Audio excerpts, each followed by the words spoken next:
ওহ। পরদিন বিকেলে তালুকদার বাড়ি থেকে খবর আসে ওনাকে জরুরি ভিত্তিতে ওনার আম্মি ফাতিহা নূর। উনি আসরের পর তালুকদার বাড়ি গিয়ে ড্রয়িং রুমে বসে পড়েন। বাড়িটা নিদারুণ দৃষ্টিতে খুঁটিয়ে খুঁটিয়ে এক ঝিলিক দেখলেন। নিজের মাস্টার বেডরুমটিতে ঢুকেন না কতটা দিন হতে চলল, এমনকি এই বাড়ির এক বিন্দু জলও পান করেন না তিনি। সবই তার অভিমান, মন ভরা কষ্ট, আপন লোকেদের প্রতি এক বুক তীব্র নিখুঁত অভিমান। আপাতত বসেই ছিলেন তিনি। ফাতিহা নূর এক ট্রে খাবার নিয়ে এসে ওনার পাশে বসেন।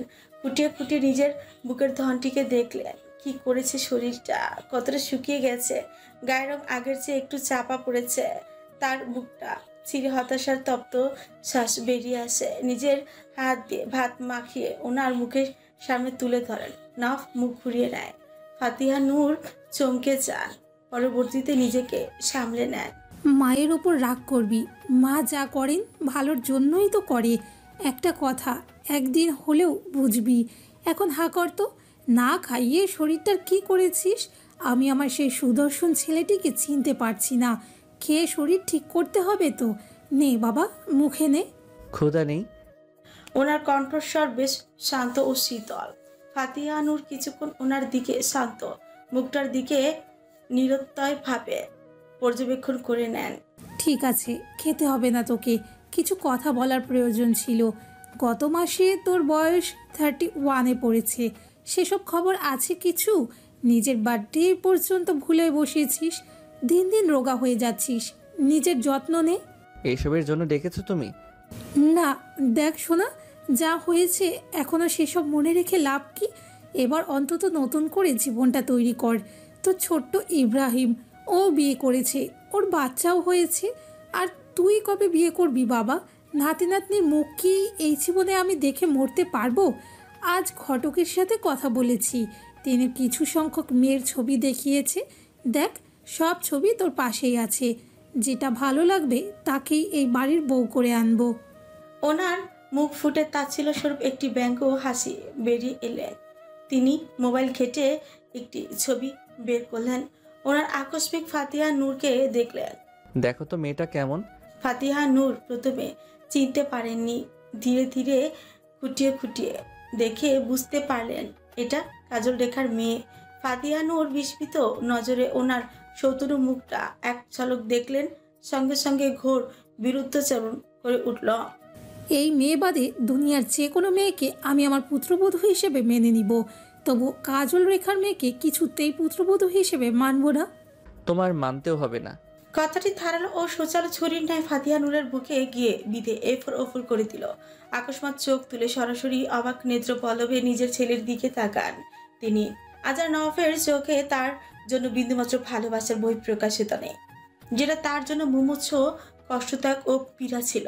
ওনার এহেন আচরণে সম্পূর্ণ অপ্রস্তুত করণে ফাতিহা নূর কিঞ্চিত চমকান। নওয়াব মস্ত বড় সুঠাম বলিষ্ঠ দেহটা টেনে চট করে উঠে দাঁড়ায়। ফাতিহা নূর তখন হতভম্ব হয়ে থাকেন। ওনার চমকপ্রদ বাড়িয়ে দিয়ে উনি বিষণ্ণ মুখে বললেন, আসি।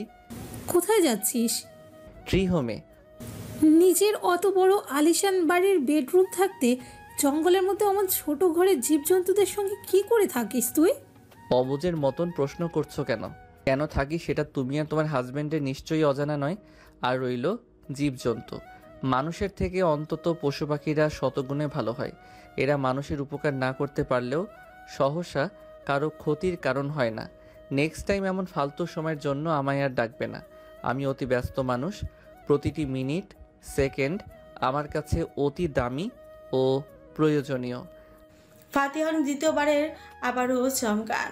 দু চোখের পাতায় রাজ্যের বাড়ি বিমূর্ত ভাব নির্বিকারে তার অঙ্গ প্রত্যঙ্গগুলিও ক্ষণকাল বিমূট মৌন মূর্তি হয়ে থাকেন। ছেলেটার ধারালো কাটার ন্যায় সোচালো কথার বাণীগুলো বুকটাতে কেমন ফালাফালা করে দিচ্ছে। পরিচিত ছেলেটার অপরিচিত বাহ্যিক রূপটা তাকে ক্ষণকাল বিচলিত করেই তোল। ওনার এমন রুক্ষ কর্কশ আচরণ সম্পূর্ণ অপ্রত্যাশিত ছিল। ফাতিহা নূরের এখনো বিশ্বাসই হচ্ছে না ওনার সামনে দাঁড়ানো ছেলেটা নওয়াফ। এমন আচরণ তার ছেলে কখনো করেনি, কখনো না। তিনি তড়িঘড়ি করে ফের নওয়াফের দিকে ছুটে যেতে এগিয়ে যান। প্রতিমধ্যে অসাবধানতায় টি টেবিলে ধাক্কা খেয়ে পড়ে যান। পায়ে সামান্য ব্যথাও পান। গলা ছেড়ে আর্তনাদ করে উঠেন। তার সামনে নওয়াফ উপস্থিত ছিল, কিন্তু তার এমন আর্তনাদ শুনেও আজ ছেলেটা এগিয়ে আসলো না, তার মুখের দিকে ফিরেও তাকায় না। অথচ এই ছেলেই তার সামান্য আঘাত দেখে উন্মাদ হয়ে যেত। ছেলের এমন নির্দয়তা প্রকাশিতব্য আচরণ তিনি ওখানেই বসে হু হু করে কেঁদে উঠেন। তুমি পাল্টে গেছো নওয়াফ। আমার সামনে যে আছে সে আমার নাবু হতেই পারে না। আমার নাবু আমার কষ্ট যন্ত্রণা সহ্য করতে পারে না। আমার কষ্টে দুঃখে উন্মাদ হয়ে যায়। আমি পাল্টাইনি। যতটুকু পাল্টিয়েছি অতটুকু পাল্টাতে তোমরা বাধ্য করেছো মিসেস ফাতিহা নূর। শেষাক্ত বাক্যটি তিনি চেঁচিয়ে বলে উঠেন, যার ফলস্বরূপ দীর্ঘপেশী দেহটিও প্রতাপী ঝড়ের দাবানলে কেঁপে উঠে। আজ আর নিজেকে কিছুতেই দমাতেই পারেনি। রাগের তোপে সাপ্তের ন্যায় গর্জে উঠে ফাতিহা নূরের চোখে নোনা জলে ফেলতে ফেলতে করুণ সুরেই বলেন, অন্তত একটু সম্মান দাও। আমি তোমার গর্ভধারিণী মা হই। হ্যাঁ, সম্মান? এই পৃথিবীতে কেউ কাউকে সম্মান দেয় না। সম্মান অর্জন করে নিতে হয়। আর নিজেকে মা দাবি করে প্লিজ পৃথিবীর সকল মাকে কলঙ্কিত করো না। মা শব্দটি অতি পবিত্র। তার মর্ম তোমরা বুঝো না, বুঝবেও না। শুধু জন্ম দিয়ে সন্তান বড় করে তার উপর বোঝা চাপিয়ে দেওয়াটাকে বা বলে না। প্রকৃত মা হতে চাইলে আগে সন্তানের ভালো বন্ধু হতে হয়। সন্তানের ভালো লাগা মন্দ লাগাকে মূল্যায়ন করতে হয়, তবেই না সে প্রকৃত মা হতে পারে। সন্তান তো রাস্তার পাগলিও জন্ম দেয়। সন্তানের মূল্যায়ন কজন বুঝে? চমকের পর চমকে ফাতিহা নূর থম মেরে রইলেন। ক্ষণকাল মুহূর্ত কথা বলার ভাষা মুখ হতে হারান। মাথার সমস্ত কোষ অবধি যেন বিজলির চমকে চমকে ছেয়ে গেছে। তন্মধ্যে কর্মরতার সঙ্গে চিনচিনে একটি পুরুষালী গলা ভেসে এলো, নওয়াফ, তুমি ভুলে যাচ্ছ উনি তোমার আম্মি। ওনার সঙ্গে এমন রুট ব্যবহার করার রাইট তোমার নেই। পিছু ঘুরে মেজবান তালুকদারকে এক পলক দেখে তিনি এরপর অধর ছড়িয়ে ওনার তুচ্ছ হাসি বেরিয়ে আসে। ও, আপনি তাহলে শুধু বাকি ছিলেন? কামন মেজবান তালুকদার, চলে আসুন। ফাতিহা নূর ছেলের আচরণে পুরোদমে শক, ফের বিজলির মতন চমকে ওনার মস্তিষ্কের সমস্ত নিউরন অবধি উনি গলা ছিঁড়ে চেঁচিয়ে ওঠেন, আমার ছেলেটা কখনো এমন ছিল না। সব ওই বিষাক্ত কাল লাগিনীর জন্য হয়েছে। নাওয়াব কাছের একটি গ্লাস দ্বিগুণ রাগের তোপে মেঝেতে ছুঁড়ে মারল। রক্ত জোবার ন্যায় দৃষ্টি জোড়া রাঙিয়ে তেজশ্রী কণ্ঠে বাজ খাই গলায় উচ্চস্বরে চেঁচিয়ে ওঠেন, মিসেস ফাতিহা নূর লিসেন, আর একবার যদি ওর প্রসঙ্গ টেনেছেন পরিণতি খুব খারাপ হবে। ও কি ক্ষতি করেছে আপনার? কেন ওর প্রতি এত বিতৃষ্ণা আপনার? কাজল রেখা আন্টির মেয়ে বলে? তাহলে আগে নিজের স্বামীকে ঘৃণা করুন, তারপরে অন্য কাউকে করবেন। ফাতিহা নূর ধীরে ধীরে নওয়াফের সন্নিকটে এসে উপস্থিত হয়। ওনার গালে হাত বাড়াতে নিলে উনি দুপা পিছিয়ে নিল। ছলছল দৃষ্টিজোড়া মেঝেতে নামিয়ে নেন। সুতনু সফেদ মুখটা ওনার আম্মির থেকে ফিরিয়ে নেন। ওনার আম্মির দিকে তাকানা নাক টেনে দম নেন। পরিত বক্ষে তরতর করে নড়িত বদনে ক্রন্দন মিশ্রিত স্বরে বলে ওনার আম্মি, বাবা, তুই ঠিক আছিস তো? হুটহাট এমন রাগ করিস কেন?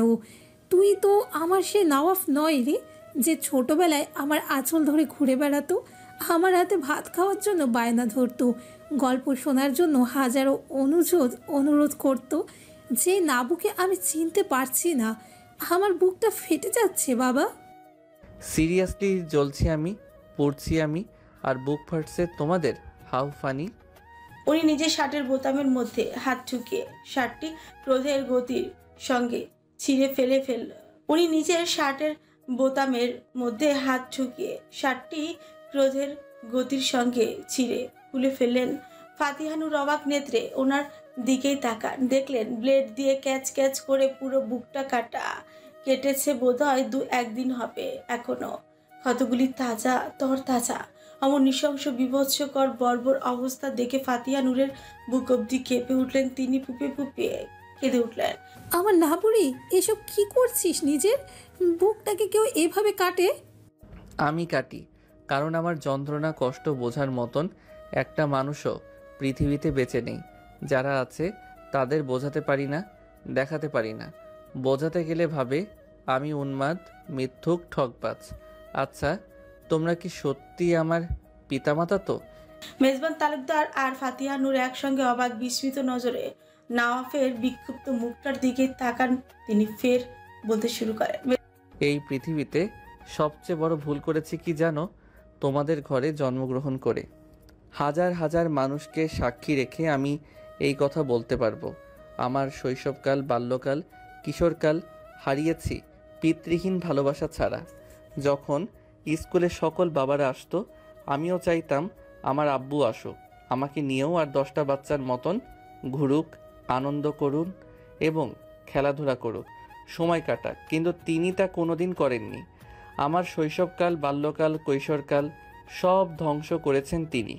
আমাকে পিতৃত্বের ভালোবাসা থেকে সম্পূর্ণ বঞ্চিত করেছে। আর তুমি আমার যৌবনকাল ধ্বংস করেছ।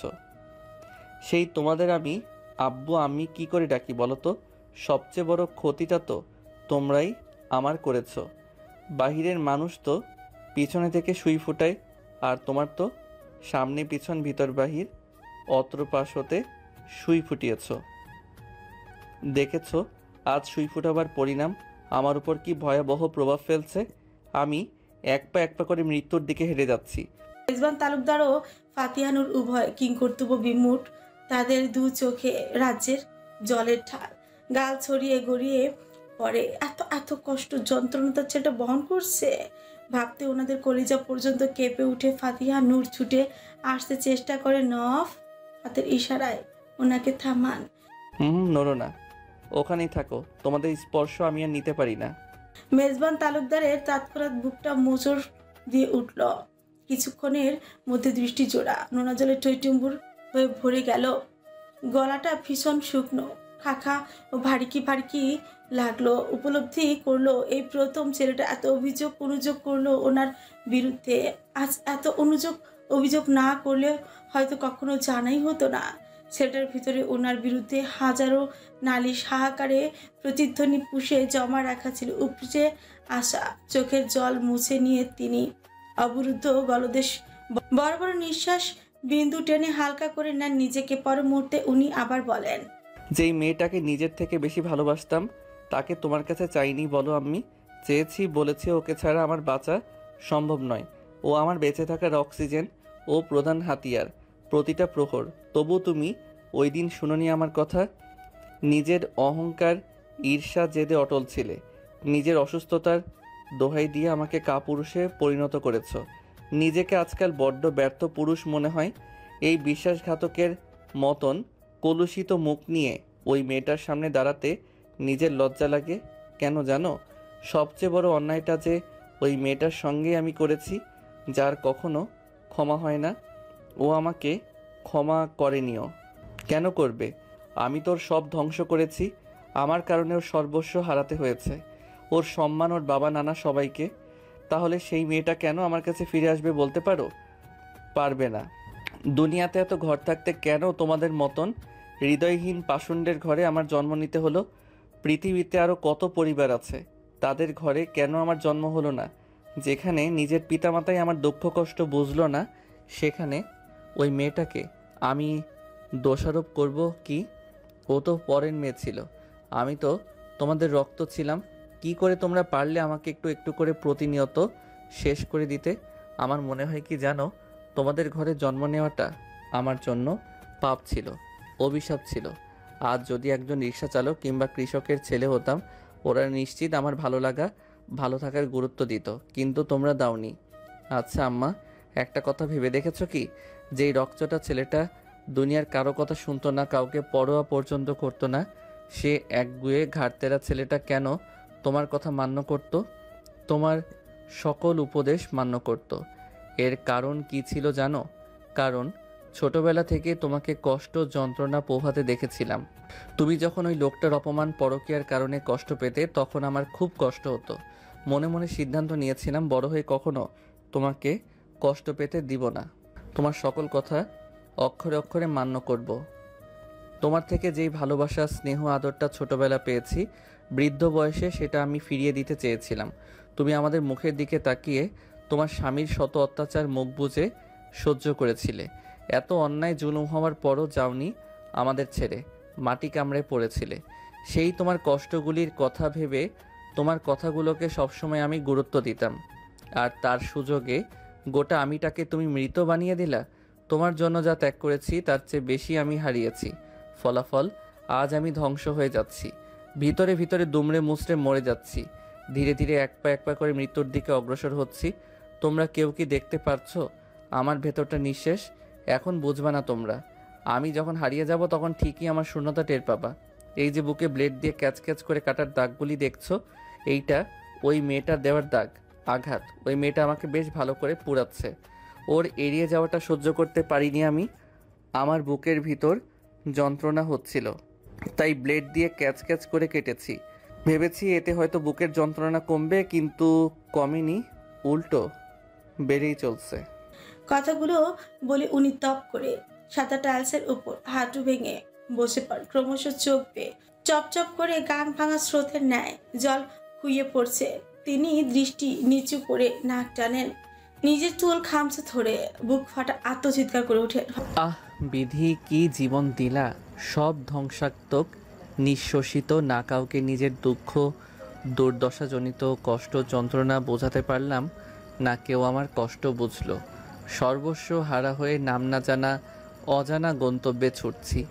নিজের ভেতরের উত্তপ্ত জ্বলন্ত অগ্নিকাণ্ডে নিজেই শুধু ধুধু করে মরছি। আজকাল বিস্তৃত নভের বিধুও এক গাল হেসে উপহাস করে বলে আমায়, আমি ছাড়া তুই নিঃস্ব, নিঃসঙ্গ ও সর্বশান্ত। ফাতিহা নূর ধীরে ধীরে ওনার দিকে এগিয়ে যায়। তিনি টি টেবিল থেকে একটি কাচের গ্লাস ওনার আম্মার পায়ের সামনে ছুঁড়ে মারেন। ফাতিহা নূর হকচকে উঠলেন, ভয়াতুর বক্ষে সিটিয়ে যান, দ্রুত পিছপা হন। নওয়াফ বিক্ষুব্ধ কণ্ঠে কঠোর হুঁশিয়ারি দেয়, খবরদার আজকেও আসবে না আমার কাছে, কেউ না। এতটা দিন নিজের সঙ্গে যেমন যুদ্ধ করে বেঁচেছি, আগামীটাও তেমনি যুদ্ধ করে বেঁচে থাকবো। হয়তো মরবো, নয় বাঁচবো, কথা একটাই। তবুও কারো তুচ্ছ সান্ত্বনার বাণী শোনার কোনো প্রয়োজন নেই। আমার সোনা, প্লিজ আম্মির কথা শোন। ওই মেয়েটা বারবার ওই মেয়েটা কেন বলছো? তার একটা লিখিত পরিচয় আছে, শি ইজ মাই ওয়াইফ। মুহূর্তের মধ্যে ছোটখাটো একটি বজ্রপাত পড়ল সকলের মাথার উপর দিয়ে। ফাতিহা নূর সোফার উপর হঠাৎ করে দপ করে বসে যান। বিস্মিতে তার চোখ ছানা পড়া। তৎক্ষণাৎ দ্রুত শ্বাসকষ্ট শুরু হয় ওনার। ঝটপট 2 গ্লাস পানিকে নিজেকে অল্প স্বল্প শান্ত করে নেন। নিজের বুক ধরে হাঁপাতে হাঁপাতে বলেন, এসব কি বলছো নওয়াফ? মজা করছো নাকি? আমি মজা করছি, লাইক সিরিয়াসলি? সত্যিটা তোমাদের কাছে মজা মনে হচ্ছে? ডিসগাস্টিং। এই মুহূর্তে কেউ মজা করে? মিসেস ফাতিহা নূর, বুদ্ধি কোথায় থাকে আপনার? দুবার বলছি, আবারও বলছি, এখন থেকে সবাই শুনে রাখো, সে নওয়াফ তালুকদারের ওয়াইফ, মিসেস পাখি তালুকদার। দ্বিতীয়বারের মতন সবাই বিস্মিত হয়, অবাকের চূড়ান্ত পর্যায়ে পৌঁছে যায়। লতিফা বেগম আর নোভা এসেছে 2 মিনিট হবে। লতিফা বেগম খুঁড়িয়ে খুঁড়িয়ে নওয়াফের দিকে হেঁটে আসেন। গতকাল বিকেলে চেয়ারের সঙ্গে বাড়ি খেয়ে পায়ে ব্যথা পেয়েছে, এখনো তা কমেনি।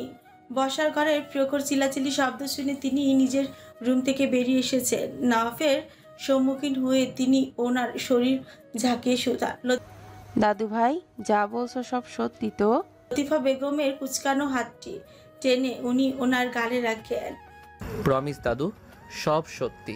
শুধু ও আমার বউ না, আমার নিঃশ্বাসটাও দাদু।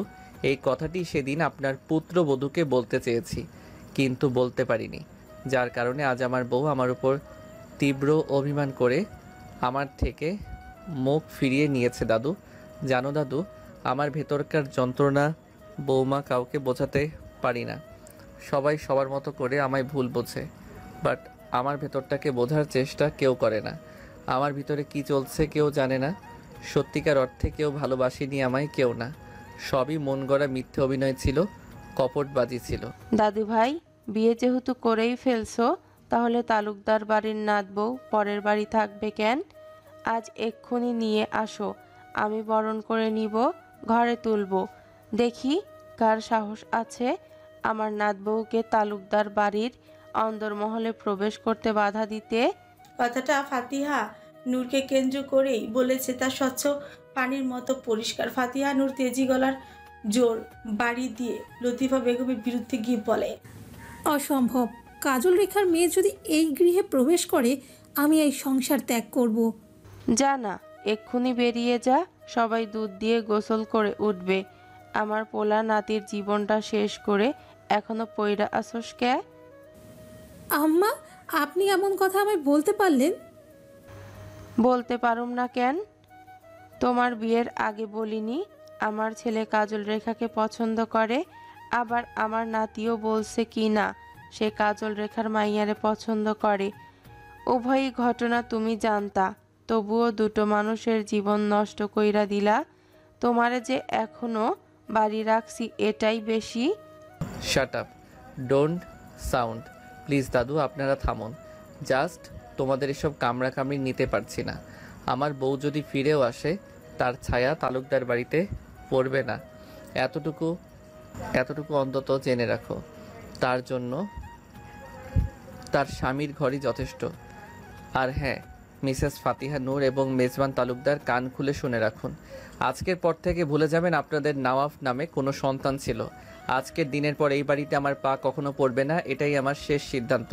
আমি মেনে নিয়েছি আমি এতিম, আপনারা মেনে নিন আপনার সন্তান মৃত। কি বলছিস নওয়াব? এমন সিচুয়েশন এমন কথা কেউ বলে? প্লিজ মাথা ঠান্ডা করে ভাব ভাই, তারপরে সিদ্ধান্ত নিস। সিচুয়েশন? হ্যাঁ, সেটা আবার কি আপু? আমার জীবনে সিচুয়েশন বলতে কোনো অপশন নেই। সব মৃত বানোয়ার, সব এখন নাটক হয়ে গেছে।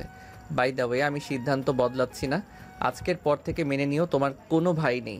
নওয়াফের কথা শুনে নোভা কিয়ম খান হতবম্ব হয়ে রইল। কথার প্রসঙ্গে গলা দিয়ে কোনো প্রকার শব্দমালা বেরিয়ে এলো না। কেউ যেন সযত্নে গলাটা চেপে ধরেছে। কি ভয়াবহ যন্ত্রণা! হাত পা কেবল অবশ অবশ লাগে। কতটা কষ্ট, কতটা যন্ত্রণা পেলে মানুষ মুখ দিয়ে এমন কথা বের করে। এক পা করে বড় বড় কদম পেলে ধাঁধা করে হেঁটে বেরিয়ে যায় তিনি। ফাতিহা নূর ওনার পেছন পেছন ছুটে ওনাকে আটকানোর জন্য অগ্রসর হয়। গতিপন্থের মধ্যে মেজবান তালুকদার ফাতিহা নূরের হাত চেপে ধরলেন। আশ্চর্যজনিত ওই ফাতিহা নূর কেমন অদ্ভুত দৃষ্টিকোণে মেজবান তালুকদারের দিকে অশ্রুসিক্ত নয়নে ফ্যাল ফ্যাল করে চেয়ে রয়। মেজবান তালুকদার ওই দৃষ্টি রাখার মতো সাহস দেখালেন না। নিজের অশ্রুসিক্ত নয়ন জোড়া মেঝেতে নামিয়ে নেন। বেশ কোমল স্নিগ্ধ কণ্ঠে বললেন, যেতে দাও ওকে, মেজাজ ঠান্ডা হলে এমনি ফিরে আসবে। মেজবান তালুকদারের হাতের মুঠোয় থেকে ঝাড়ি মেরে নিজের হাত ছাড়িয়ে নেয় সে। মেজবান তালুকদারের মণিজোড়া, নিজের শক্ত মণিজোড়া নিবদ্ধ করে কড়া করে শুধোয়। আপনি কি আদৌ কোনো বাপ? কই, বাপরা তো এমন হয় না। আপনি একটা পশু, জঘন্য কুৎসিত চারপায়া প্রাণী পশু, যার ভিতর বিবেক বলতে কিচ্ছু থাকে না। প্রথমে কাজল রেখার জীবন নষ্ট করেছেন, এখন আমার ছেলের জীবন আর আমার জীবন ধ্বংস করেছেন। নরকে গেলেও আপনার ঠাঁই হবে না, পাপিষ্ট। মেজবান তালুকদার আজ আর রাগ করলেন না, কেবল প্রাণহীন দেহে নির্বিকার রন।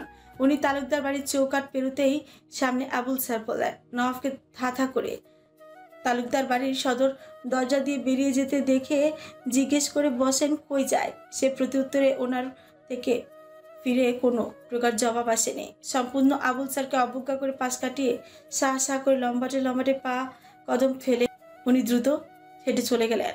আবুল স্যার অবাক অবশ্য হলেন না। বেশ করে জানা আছে তার এই বন্ধুটা অন্যান্য বন্ধুদের চেয়ে খাটতারা রকচটা বেশি জেদি, একটু বেশি জেদি।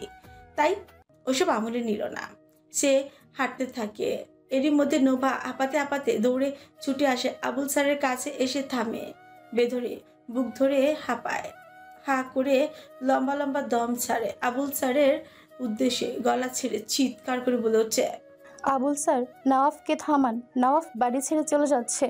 যতক্ষণে এই কথাটা আবুল স্যারের কর্ণে ঢুকলো ততক্ষণে নওয়াফ গেট ছেড়ে রাস্তায় নেমে গেছে। নোভা আবুল স্যারের সামনে হামাগুড়ি দিয়ে উম্মাদের ন্যায় বসে পড়ে, মুখ ঠেকে হু করে কেঁদে উঠল। আমার ভাইটা কোনোদিনও শান্তি পেল না। ছোটবেলা ওর জীবনটা পিতার ভালোবাসার অভাবে কেটেছে। এখন মা ও বউ একসঙ্গে পোড়াচ্ছে, জ্বালাচ্ছে। ওর কি কখনো সুখ হবে না বিধাতা? আমার ভাইরে একটু সুখ দাও বিধাতা, একটু সুখ দাও। শ্রীহমের শাসা করে ঢুকে পড়েন তিনি। ওনার চালাবেলাদের বসার ঘরে দেখতে পেলেন রমিজকে তাড়া দিয়ে বললেন, জলদি আমার লাগেজ গোছগাছ করো, সঙ্গে তোর লাগেজও গুছাস।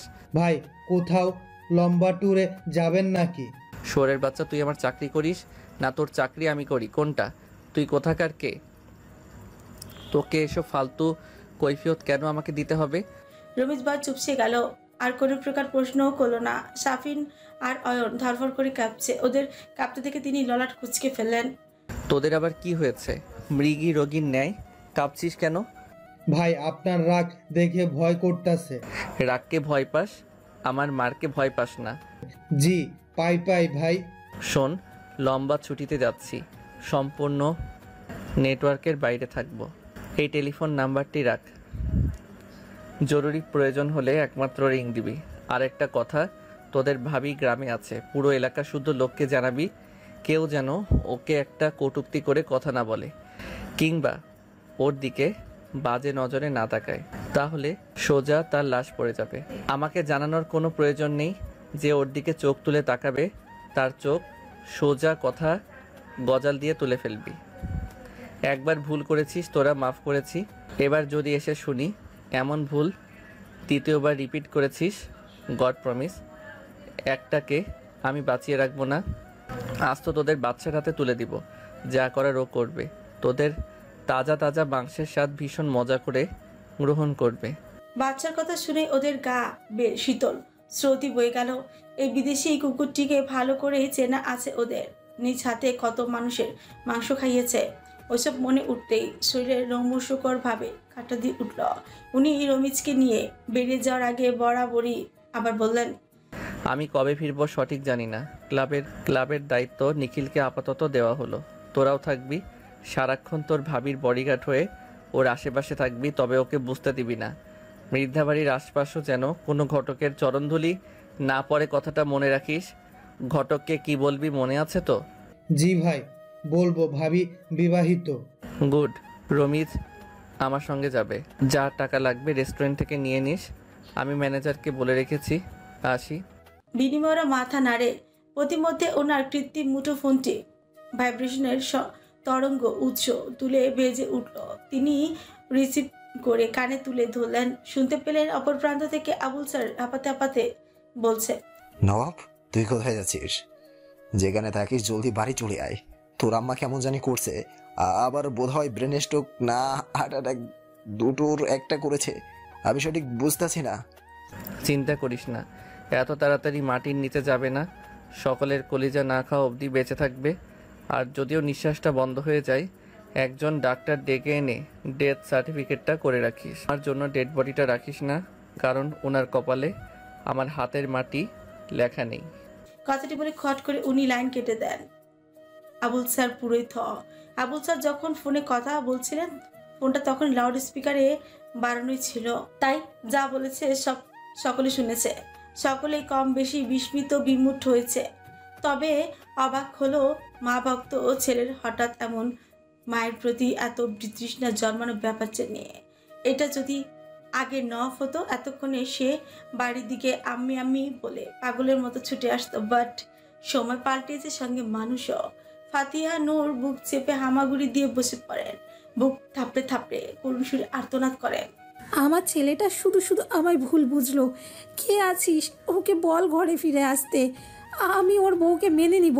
ও আবুল বাবা, দাও আমার নাবুরে একটা কল দাও, বলো আমি ওর বউকে মেনে নিতে কোনো আপত্তি নেই। খবরদার আবুল স্যার, আপনি ফোন করবেন না। আমার ভাই যেখানে থাক ও ভালো থাকবে, অন্তত নিজের মানুষ থেকে কষ্ট পেতে হবে না। প্রতিটা রাত প্রতিটা মিনিট যখন ও নিজের কষ্ট যন্ত্রণার সঙ্গে যুদ্ধ করে প্রতিনিয়ত বেঁচে ছিল, কই তখন তো তোমরা ফিরে চাওনি, দেখনি, বুঝতেও চাওনি ওর ভেতরকার যন্ত্রণা। উত্তপ্ত লাভা সমতুল্য যন্ত্রণার আগুন নিয়ে আমার ভাই দিনের পর দিন লড়াই করেছে, নিজের ভেতরটা কাউকে দেখাতে পর্যন্ত পারিনি। আমি দেখেছি ওর যন্ত্রণা ভরা কাতর মুখটা, কতটা অসহায়ত্ববোধ একাকিত্বে ঘিরেছিল। এত ঘটনার সম্মুখীন হয়েছে, তবুও ভাঙেনি। তোমরা আপন মানুষগুলোকে সবচেয়ে বেশি আঘাত করছো, পুরোপুরি ভেঙে দিয়েছ। এখন এসেছে নাটক দেখতে? যখন ওর ভেতরটা ক্ষয় হতে হতে মরে গেছে, তখন আসছো মেনে নিতে? তোমাদের ঘরে জন্ম নেওয়াটা আসলেই পাপ।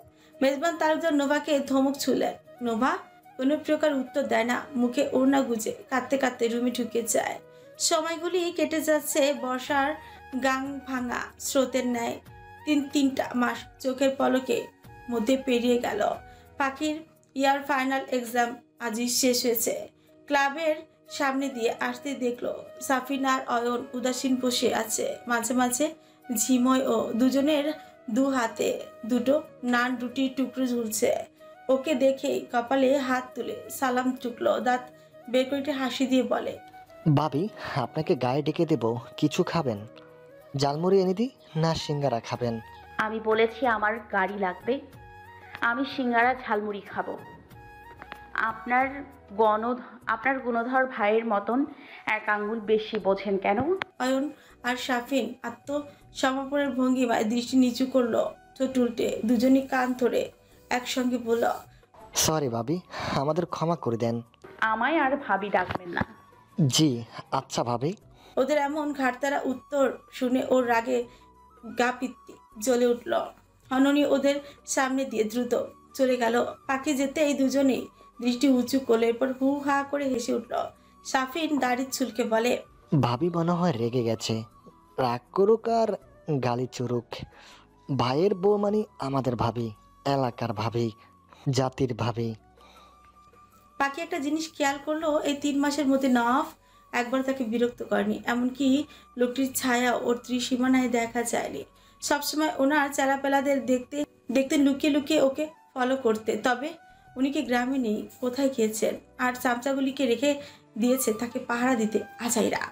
আরও একটা ব্যাপার লক্ষ্য করেছে, ওরা যখন রাস্তা দিয়ে হেঁটে যায় তখন প্রতিটি পুরুষ দৃষ্টি নিচু করে রাখে, যেন ওর দিকে তাকানোটাই পাপ। ভয়ে কেউ দৃষ্টিও ফেলে না, কোনো ছেলে ওর আশেপাশে ভয় ঘেঁষে না। সবাই যে লোকটার কারসাজি তা সুনিশ্চিত। কলেজ থেকে বাড়ি ফিরে দেখলো পুরো বাড়ি ঘর নোংরা ও ওর মাথা ছিমছিম ধরে উঠল। এসব স্বাধীনের কাজ, ছেলেটা ঘর থাকলেই বাড়িঘর নোংরা করে ছাড়বে। ছেলেরা যে এত অলস ও নোংরা হয় স্বাধীনকে না দেখলে বোঝা যাবে না। পাখির আম্মা কাজল রেখা বাড়ি নেই। সকালে নাস্তা করে কাজল রেখা তার খালা বাড়ি গিয়েছে, বলেছেন 2 দিন বেড়াবেন। মুক্তি আবার কিন্ডারগার্টেনে চাকরি নিয়েছে, মাস শেষে 7,000 টাকা পায়। কিন্ডারগার্টেনে স্কুলের ক্লাস শেষ করেই দুজন বাচ্চাও পড়ায়, তাই বাড়ি ফিরতে ফিরতে 3টার মতন বেজে যায়। ইদানিং এই স্বাধীন ছেলেটাও নিজের উপর আত্মনির্ভরশীল হয়ে উঠেছে। পুলিশের 2টো বাচ্চা মেয়ে পড়ায়, ওই মাসে 4,000 টাকা পায়। ওইগুলো দিয়ে সে তার স্কুলের প্রাইভেট ফি আর নিজের হাত খরচ চালায়। টুকটাক কলম খাতাও লাগে, সবই মোটামুটি কাজ করে। সে কেবল বেকার বললেও ভুল হবে। অবসর সময়টা কাজে লাগিয়ে নিজেও অনেক কাজ শিখেছে। আগে টুকটাক সেলাইয়ের কাজ পারত, বর্তমানে এখন ভালোই পারে। এর জন্য অবশ্য পরিশ্রমও করতে হয়েছে। তাছাড়া টুকটাক সে একজন মেহেদি আর্টিস্টের মতন কাজ পারে। আটা আর চা পাতা দিয়ে মেহেদি কোণ বানিয়ে প্র্যাকটিস করে। যদিও সকলে প্রশংসা করে সে একজন প্রফেশনাল হ্যানা আর্টিস্টদের মতন কাজ করে, কিন্তু তার মতে তার হাতের কাজটি আরেকটু পরিষ্কার ও চালু করা উচিত। এতে সে থেমে থাকেনি, হ্যান্ড পেন্টিংয়ের কাজগুলি নিখুঁতভাবে ফুটিয়ে তুলেছে। ভবিষ্যতে এসব নিয়ে তার কাজ করার অনেক ইচ্ছে, পাশাপাশি একজন ব্যারিস্টারও হবে। আগে ওর একাকিত্ব লাগতো, কিন্তু ইদানিং কাজের মধ্যে ডুবে থাকার কারণে সময় কখন যে চলে যায় টেরি পায় না। বিছানায় ও ঘর উভয় নোংরা, ঘরের এমন দুর্দশা দেখলে ওর আপা এসে ওকেই বকবে। মুক্তি আসার আগেই ভাবলো ঝটপট কাজগুলি গুছিয়ে নেওয়া, যা চাপ পড়ে যাচ্ছে ইদানিং মেয়েটার উপর। সকালে রান্না করে বাচ্চাদের পড়তে স্কুলে যায়, সেখান থেকে প্রাইভেট, এরপরে বাড়ি ফিরে তখন এসে ঘরের অবস্থা এমন নাজেহাল দেখলে নিশ্চয়ই রেগে যাবে। তবে ঘর গোছানোর আগে ভাত বসিয়ে দিতে হবে। এসে ভাত না পেলে হয়েছে, তখনই কথা শুনতে পিছপা হবে না। এই মেয়েটা আবার ক্ষুধার জ্বালা মোটেও সহ্য করতে পারে না, যেই ভাবা সেই কাজ। আগে চাল ধুয়ে সিলিন্ডারে গ্যাসে বসিয়ে দিল, এরপরে লম্বা একটি ওড়না কোমরে বেঁধে শক্ত করে চুলগুলি আধো খোপা করে নিল। শলার ঝাড়ু দিয়ে বিছানা পরিষ্কার করতেই লাগলো। বিছানার চাদর তোষকের নিচে গুছতে দেখলো তোষকের নিচে সাদা কাগজের টুকরো একটা, সেই টুকরোটিতে হাতে তুলে নিল। কাগজের টুকরোটি খুলে দেখলো শুকনো পাতার মতন কিছু একটার গুঁড়ো করা। পাখির সন্দিগ্ধ মনে একরাশ সংশয় নাকের কাছে নেয়, কিন্তু বুঝতে পারছে না এটা আসলে কি। পরবর্তীতে ওর মনে হলো এটা গাঁজা নাকি কিছু একটা, এমনই দেখতে হবে। আকস্মাৎ একটি ক্ষুদ্র ভয় ওর অন্তরে হানা দিল। কিয়ৎকালের মধ্যে অদ্ভুত ভয়ে ওর ভেতরটা ছালাত ছালাত করে উঠে। দেহে সবটুকু ভার ছেড়ে দেহটা যেন অবশ হয়ে আসে। হাতটা তৎক্ষণাৎ কেঁপে উঠে। ওদের বিছানার নিচে কে এইসব রাখতে পারে? 1 মিনিট, স্বাধীন হয়তো এখানে একমাত্র ওই শোয়। এই বয়সে তার এইসব সেবন করে? ছি! তখনই সদর দরজা দিয়ে স্বাধীনকে ঢুকতে দেখা গেল। পাখি ওকে দেখে ওর মুখের সামনে কাগজের টুকরোটি তুলে ধরল। এটা কি? আমি কি জানি? তুই জানিস না? তাহলে তোর বিছানার নিচে এসব আসে কি করে? আজও এসব কথা তুই আমাকে জিজ্ঞেস করছিস কেন? আলুর বাচ্চা, সর সামনে থেকে। মেজাজ কিন্তু আজ আগুন হয়ে আছে। পাখি সহসা স্বাধীনের গালে একটি চড় মেরে বসলো। কুত্তা, এতই অধপতন হয়েছে তোর? আব্বা মরতে না মরতেই নেশাখরের খাতায় তোর নাম লেখাতে হবে। এই বয়সে যদি এসব করিস, বড় হয়ে কি করবি? ডাকাতি? হ্যাঁ, আমি নেশাখোর। তোর তাতে কে? স্বাধীন চলে যাচ্ছিল, পাখি ওর কলার টেনে ধরলো। এই ভাই, সত্যি করে বল, তুই এসব আর খাবি না? স্বাধীন ক্ষণকাল কথাই বলল না। এলাকার একজন বড় ভাই ছিল যিনি ওকে এটা দিয়েছেন। বলেছেন এসব খেলে নাকি মাথায় কোনো টেনশন থাকে না, রিল্যাক্স ঘুমানো যায়। সে এনেছিল ঠিকই, তবে খায়নি। তখন আবেগে পড়ে আনলেও নিজের উপর পরে বিবেকে নাড়া দিয়েছিল। অল্প বয়সে এসবে পথে পা বাড়লে জীবনটা ধ্বংস হয়ে যাবে। এসব আর পরিবারের কথা ভেবে ওসব ছাইপাশ মুখেও তোলেননি, কিন্তু ওটা ফেলতে ভুলে গিয়েছিল। সেটাই পাখির হাতে পড়েছে।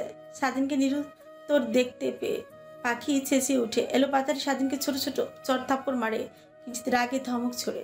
কুত্তা, তুই কোনো দিন ভালো হবি না। আমার বাপ মরতে না মরতেই এসব ধ্বংসের পথে পা বাড়ালি। একবার ভাবলি না তোর একটা পরিবার আছে, তারা জানলে কতটা কষ্ট পাবে? স্বাধীন চুপ থাকে, পাখিকে বাধাও দেয় না, নীরবে কেবল চর খেয়ে চলেছে। পাখি যখন স্বাধীনকে গালাগালি করে আর চর মারতে ব্যস্ত, মুক্তি তখন অবশূন্য দেহটা নিয়ে মৃধা বাড়ির গেটের দিকে প্রবেশ করে। স্বাধীনকে এমনভাবে পাখির হাতে মার খেতে দেখে মুক্তি তড়িৎ গতিতে ছুটে আসে, পাখিকে ধাক্কা মেরে শুকনো মাটিতে ফেলে দেয়। হঠাৎ আক্রমণে পাখি কিছুটা ভরকে গেল, পরবর্তীতে উঠে দাঁড়ায়। মুক্তিকে নালিশ জানানোর আগেই মুক্তি ওকে থামিয়ে দেয়। স্বাধীনের উদ্দেশ্য বলল, তুই যা। স্বাধীন কোনো কথা বলল না, চুপচাপ চোখের পানি মুছে এক পলক পাখির দিকে তাকায়। মৃধা বাড়ি থেকে বেরিয়ে যায়। স্বাধীন যেতেই মুক্তি চোখ রাঙিয়ে পাখিকে শাসায়। দেখ পাখি, এমনিতেই চারদিকে অশান্তি, তার ভিতর নতুন করে অশান্তি সৃষ্টি করিস না। তোদের যন্ত্রণা সহ্য করা যায় না। আমি অশান্তি করি আপা? হ্যাঁ, আমি যন্ত্রণা দিই, এসব তুমি বলতে পারলা? বাকি রেখেছিস কি? হ্যাঁ, তোর জন্য আজকাল কলেজে স্কুলে পা রাখতে পারি না। এই তো আজ আমার ক্লাসে 2টো ছেলে এসে জিজ্ঞেস করছে তোর রেট কত, তোর ছোট বোনের রেট কত। আয় যাবি, রুম খালি আছে। এসব বুঝিস তুই? আকাম কুকাম করেছিস তুই, আর তার বোঝা বইতে হচ্ছে আমাকে। কেন? তার ভিতরে কলেজে উঠে কিছু ছেলে বন্ধু জুটিয়েছিস, তা নিয়েও লোকে কানাকানি সমালোচনা করে। কেউ তো আমার সামনে এসব বলে না। তাহলে বলছিস আমি মিথ্যা বলছি? তেমনটা নয় আপা। কেমন তা আমি জানি না, মানুষ যা বলে সত্য কিছু থাকে। আচ্ছা সত্যিই কি তুই পতিতা? মুক্তির এহেন প্রশ্নে পাখির পা জমে গেল, সমস্ত শরীর বরফ হবার দশা, কর্ণদয় ছাজা করে উঠল। কেউ যেন কর্ণে গরম সীসা ঢেলে দিয়েছিল। অবশূন্য লাগলো প্রতিটি অঙ্গ প্রত্যঙ্গ। একসঙ্গে এত ঝাটকা সে নিতে পারল না। তন্মধ্যে ভারহীন দেহটা দপ করে মাটির উপরে পড়ে গেল। চোখে মুখে এখনো ওর বিস্ফোরিত ভাব। সে কিছুতেই বিশ্বাস করতে পারছে না নিজেকে নিজের থেকেও বেশি শ্রদ্ধা ও সম্মান করছে। আজ সেই তার চরিত্র নিয়ে প্রশ্ন তুলছে। পতিতা বলছি বলে তোর গায়ে লাগছে না রে পাখি, তুই আসলে পতিতা নস, এটা সত্যি। তবে তুই একজন চরিত্রহীন নারী। বিয়ের আগে যে পরপুরুষকে সব বিলিয়ে দেয়, সে কেমনে চরিত্রবান হয়? আমি প্রেম করিনি, কই নিখিল ভাইকে তো বিয়ের আগে সব কিছু দিয়ে বসিনি। সেখানে তুই কেমনে দিনের পর দিন এমন একটা নোংরা কাজ করতে পারলি পাখি? আমাদের সম্মানের কথা একটাবারও ভাবলি না। তার ভিতর তোর পেট থেকে তালুকদার বাড়ির একটা নোংরা বাচ্চাও বের করলো, তবুও তুই বলবি তুই সাধু? এতক্ষণ এসব সহ্য করলো নিজের সন্তানকে নিয়ে নোংরা বলায় মেয়েটা ক্ষেপে ওঠে, উচ্চস্বরে চেঁচিয়ে উঠল। হ্যাঁ আমি পতিতা, হ্যাঁ আমার চরিত্র খারাপ, কিন্তু আমার সন্তান নোংরা নয়। খবরদার ওকে দ্বিতীয়বার নোংরা বলবা না। ও কারোর সন্তান নয়, ও আমার সন্তান, আমার একার। আমার মনে কি চাচ্ছে জানিস? এই মুহূর্তে তোকে গলা টিপে মেরে ফেলতে পাখি। আচ্ছা তুই মরিস না কেন? এত মানুষকে খেয়ে এখনো বেঁচে আছিস কেমনে? তোর কারণে আমার বাবা নানা সব গেছে, তবুও তোকে সহ্য করে গেছি, কিন্তু আর সম্ভব নয়। দপদপ করে পা ফেলে মুক্তি পাখির ব্যাগে কতগুলি বই, খাতা আর কাপড় ঢুকিয়ে দিয়ে পাখির হাত টেনে ধরে ঘর থেকে বের করে দিলে। এরপরে পাখির মুখের উপর স্কুল ব্যাগটা ছুঁড়ে মারল। যেথায় খুশি সেথায় যা। আজকের পর থেকে মৃধাবাড়ির দরজা তোর জন্য চিরতরে বন্ধ। এমন চরিত্রহীন কোনো বোন ছিল বলে আমরা ভুলে যাব। আমাদের এবার একটু শান্তিতে থাকতে দে, রেহাই দে পাখি। অনেক হয়েছে, আর পারছি না। তোর কাছে অনুরোধ করছি, আমাদের ছেড়ে তুই দূরে কোথাও চলে যা, আর আসিস না। তোর মতো পাপিষ্টের মুখও দেখতে চাই না। আমায় বের করে দিও না আপা, আমি কোথায় যাব? তোমরা ছাড়া আমার কে আছে? জাহান নামে যা, তুই আমাদের কেউ নোস। কথাগুলো বলে মুক্তি ওর মুখের ওপর ঠাস করে দরজাটা আটকে দিল। পাখি তখনও মুখে কোনো জবাব নেই, চুপচাপ চোখের পাতা গুলিতে ভেসে যেতে লাগলো। অতঃপর থুতনি বেটুকটুক করে পানি পড়ে গেল নিজের নির্মম করুণ ভাগ্যের উপর। আজ খুব আফসোস হচ্ছে, বড্ড আফসোস। দক্ষিণে আসরের আজান পড়েছে। সে দরজার সামনেই অসহায় এতিমের মতন বসে আছে। অগ্রসর হতেই গিয়ে দেখে মাগরিবের ওয়াক্ত হয়ে এলো, তবুও মুক্তি দরজা খুলল না। এদিক ওইদিক পাখি অপেক্ষায় ছিল। তার আপা রাগের মাথায় তখন কথাগুলি বলল তিনি পরবর্তীতে নিশ্চয় দরজা খুলবে, তাকে ঘরে ডেকে নেবে, কিন্তু তেমন কিছুই হলো না। নফ রাতের ধারণা পাল্টে গেল। এশারের ওয়াক্তের পর রাত 9টা, তখনও মেয়েটা রাতের সঙ্গে দরজা বাইরে মাটির সঙ্গে মিশিয়ে বসে আছে। আজ আর স্বাধীনেরও দেখা নেই। হয়তো নিখিল ভাইতে বাড়িতে রাতে থাকবে, কিন্তু পাখি সে কোথায় থাকবে? তার ঘর কোথায়? আকাশের বজ্রপাতের ঝিলিক বাড়ছে, বৃষ্টি নামবে নামবে ভাব। সে দ্রুত রান্নাঘরে দৌড়ে ঢুকে পড়ল। বিদ্যুৎ বিচ্ছিন্ন বড় বড় পাঁচ পড়ে ঝুমো নামে। সে রান্নাঘরে বসে শীতে কাঁপছে।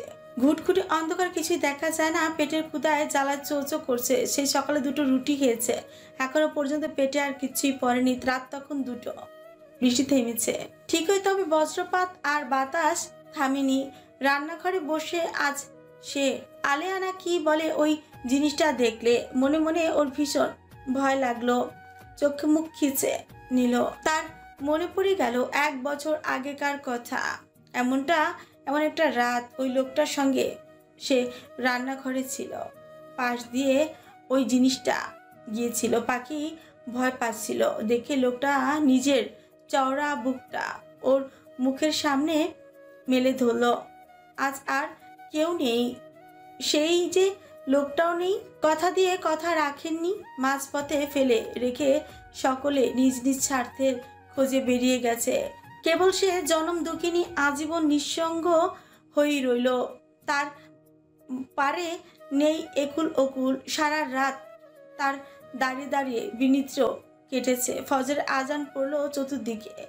প্রকৃতিও এখন বেশ শান্ত। ধীরে ধীরে আলো ফুটতে শুরু করে দিয়েছে। তড়িঘড়ি টাইমটা দেখলো পাখি, 5:34 বাজে। ওর স্কুল ব্যাগটা হাতে একটি বাটন ফোন বেরিয়ে আসে। এই ফোনটি সে অনেক আগে কিনেছিল ওনার সঙ্গে কথা বলার সময়। পরবর্তীতে তার আর প্রয়োজন হয়নি।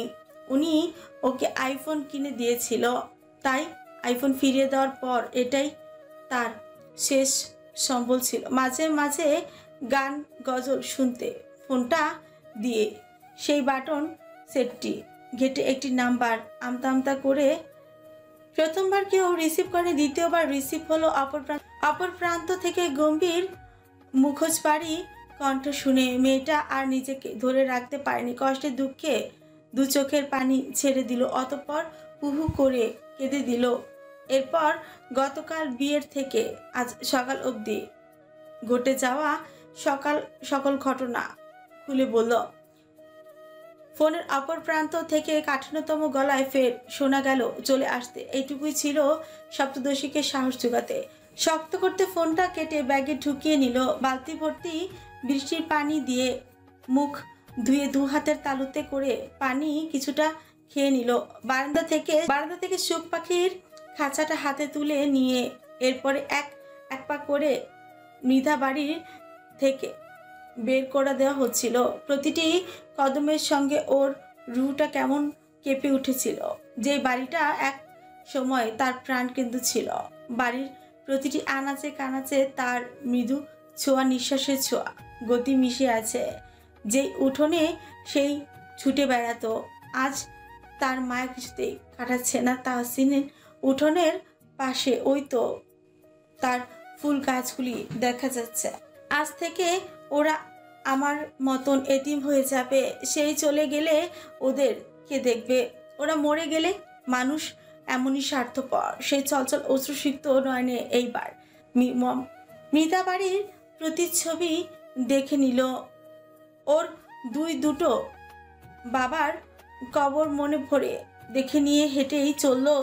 যতই গেটের কাছাকাছি আসছে ওর হাত পা ভেঙে, অবশ্যই ভেঙে চুরে আসছে।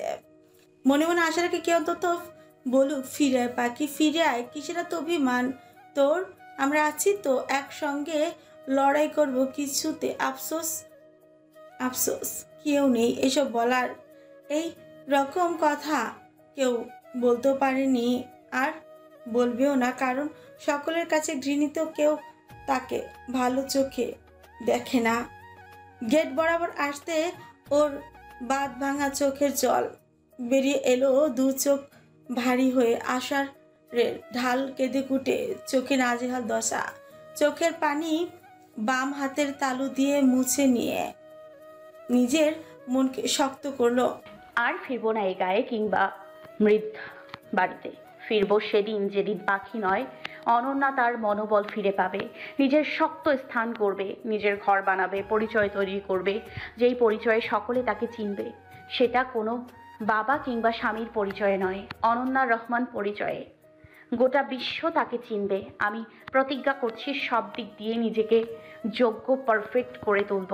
যারা আমাকে প্রতিনিয়ত অপমান করছে, কথায় কথায় ঘর থেকে বের করে দিয়েছে, তুচ্ছ তাচ্ছিল্য করে কথা শুনিয়েছে, একদিন তারা আমার সাক্ষাৎকার পেতে মরিয়া হয়ে উঠবে। আফসোস, তখন তাদের কথা শোনার আমারও টাইম হবে না। সুখ পাখির দিকে তাকিয়ে পাখি অদ্ভুত ভঙ্গিমা হাসল। সকলে যেহেতু চলে গেছে, তুই থাকবি কি করতে? তুইও চলে যা, তোকে বন্দি করে রাখতে চাই না। আমার মতন মুক্ত আকাশে ঘুরে বেড়া। দেখ, আজ আমিও মুক্ত, তুইও মুক্ত। যা পাখি, উইরা যা, দিলাম তোকে মুক্ত করে। পাখি খাঁচার দরজা খুলে দিল, কিন্তু একই সুখ পাখি যাচ্ছে না। পাখি হাজার চেষ্টা করে এটাকে নাড়াতে পারলো না। পাখি হাসে। বনের পক্ষীরে মানুষ হইয়া মানুষের ভালোবাসা বুঝলো না, আর তুই সামান্য একজন পক্ষী হইয়া ভালোবাসলি আমায়। যা, আজ থেকে তুই আমার সুখ দুঃখের সই। সুখকে নিয়ে পাখি ধীরে ধীরে হেঁটে চলল। এত সকালে কেউ উঠেনি। হাঁটতে হাঁটতে একটা সময় তার প্রতিচ্ছবি মিলিয়ে যায়। এরপরে কেটে গেল 3 দিন। কাজল রেখা আজ বাড়িতে ফিরে এসেছে। এসে এই প্রথম পাখির খোঁজ নিল। মুক্তি বলে পাখি নানা বাড়ি গেছে। আসলে সে বেচারিও জানে না পাখি কোথায়। আগে পরে সামান্য ঝগড়া হলো, নানা বাড়ি কিংবা নিখিল ভাইদের বাড়ি গিয়ে উঠতো। সে ভেবেছে এবারও বুঝি এমনই কিছু ঘটেছে। এখানে ঘটনা যে সম্পূর্ণ ব্যতিক্রম সে তো তা জানতো না। সেই ঘটনার উন্মোচন হলো তারপরের দিন, যখন কাজল রেখা তার বাপের বাড়ি থেকে ফিরে কথা বলছিলেন। কাজল পাখি কথার প্রসঙ্গ আসতেই জিজ্ঞেস করলো পাখি কোথায়। ওর সে নানা বাড়ির যায়নি। কাজল রেখার মনে ভয়ের বাসা বাঁধলো। দ্রুত সে একরাশ সন্দেহ নিয়ে মুক্তির রুমে যাচ্ছিল। গিয়ে দেখলো মুক্তি নিখিলের সঙ্গে ফোনে কথা বলছে। ওর আম্মাকে হন্তদন্ত হয়ে রুমে প্রবেশ করতেই দেখে দ্রুত লাইন কেটে দেয় বিচলিত কণ্ঠে শুধু সে। আম্মা কি হয়েছে, তোমাকে এমন দেখাচ্ছে কেন? কাজল রেখার রক্তিম দৃষ্টিজোড়া মুক্তির পুরো মুখে এক পলক বুলিয়ে আচমকা ঠাস করে মুক্তির গালে একটি চর বসিয়ে দিল। মুক্তি গালে হাত দিয়ে চুপ করে দাঁড়িয়ে রইল, বুঝলো না ওর অপরাধটি কোথায়। কাজল রেখা চোখ রাঙিয়ে বলল, বল আমার পাখি কোথায়? কি করছিস তুই ওর সঙ্গে? কোথায় লুকিয়েছিস?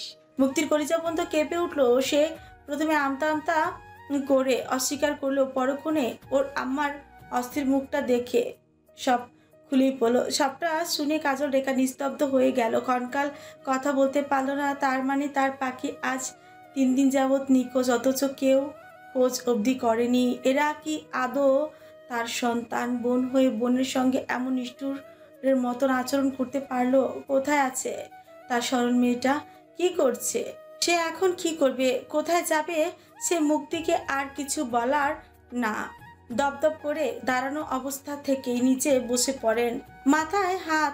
তার চিন্তায় অস্থিরতায় প্রেশার বেড়ে গেল, শরীর অবশ হওয়ার দশা। চোখ দিয়ে 2 ফোঁটা পানি গড়িয়ে পড়ল। আমার স্বামীর ভালোবাসার শেষ চিহ্নটুকু তোরা কেড়ে নিলি। আজ থেকে জানবো আমার কোনো সন্তান নেই, আমি নিঃসন্তান। কথাগুলো বলে কাজল রেখার দরজায় খিল লাগালো। মুক্তি হাজার চেষ্টা করেও ভেতর ঢুকতে পারলো না। ফোন ঘেটে নিখিলকে কল বসালো, কিছু কিছু বললো, বাকি অর্ধেক বলেনি। নিখিল এসব শুনে মুক্তিকে খুব বকলো। মিনিট 10 পর সে মৃতা বাড়িতে হাজির হলো। পাখির আশপাশে যত বন্ধু ছিল সবার কাছে খবর নিয়েছে, কারো কাছে যায়নি। ফাহাদকেও কল করেছিল, সে বলেছে ফাহাদ তার কাজেও যায়নি। তাহলে মেয়েটা গেল কই? মুক্তি বলল, মাইকিং করবেন, নিউজ পেপারে নিখোঁজ বার্তা ছাপিয়ে দিবেন।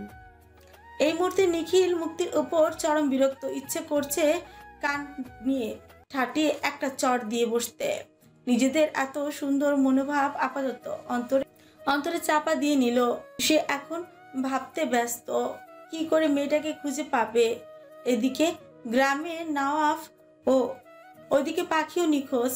এখন যদি পেপার পত্রিকা নিখোঁজ বার্তা ছড়ানো হয়, তাহলে গ্রামগঞ্জ আরেকটু উৎসা রটানোই রটবে।